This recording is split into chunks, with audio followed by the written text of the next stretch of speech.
سورۃ البقرہ کے مطالعے سے جو علمی اور عملی نکات معلوم ہوتے ہیں ان میں سے درجہ ذیل یہ ہے۔ ایمان کا اظہار عمل سے ہوتا ہے جس میں اولین عمل نماز ادا کرنا ہے۔ اللہ تعالیٰ ان لوگوں کو گمراہ کرتا ہے جو اللہ تعالیٰ کے عہد کو توڑتے، قطع رحمی، رشتہ داروں سے برا سلوک کرتے اور زمین پر فساد مچاتے ہیں۔ اللہ تعالیٰ کے حکم کی خلاف ورزی اور تکبر کرنا شیطانی طرز عمل ہے۔ انسان کی عظمت اس بات میں ہے کہ بھول یا خطا ہو جائے تو فوراً توبہ کر لے۔ مشکلات اور مصائب میں صبر اور نماز کے ذریعے سے اللہ تعالیٰ کی مدد حاصل کرنا ایمان والوں کا شیوا ہے۔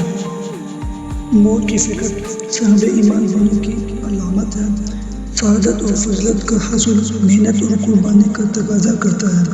اللہ تعالیٰ اپنے نیک بندوں کو آزمائشوں اور امتحانات سے گزار کر اعلیٰ مقام اور مرتبے سے نوازتا ہے۔ صحابہ کرام رضی اللہ تعالیٰ عنہم کے ایمان اور عقیدے کو معیار اور مثالی نمونہ قرار دیا گیا ہے۔ اہل کتاب حضرت محمد رسول اللہ خاتم النبیین صلی اللہ علیہ وسلم کو خوب پہچانتے تھے کہ آپ صلی اللہ علیہ وسلم رسول بالحق ہیں، لیکن حسد اور عناد کی وجہ سے جانتے بوجھتے ہوئے انہوں نے آپ خاتم النبیین صلی اللہ علیہ وعلیٰ آلہ وصحبہ وسلم کی رسالت کا انکار کیا۔ بندہ اگر دیکھنا چاہے کہ اللہ تعالیٰ اسے کتنا یاد رکھتا ہے تو وہ دیکھے کہ وہ خود اللہ تعالیٰ کا کتنا ذکر کرتا ہے۔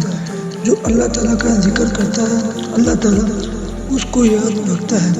یہی بندے کی کامیابی ہے۔ ایمان کے کمال کی علامت یہ ہے کہ بندہ سب سے بڑھ کر اللہ تعالیٰ سے محبت کرے۔ اللہ تعالیٰ دعا مانگنے والوں کی دعا ضرور قبول کرتا ہے۔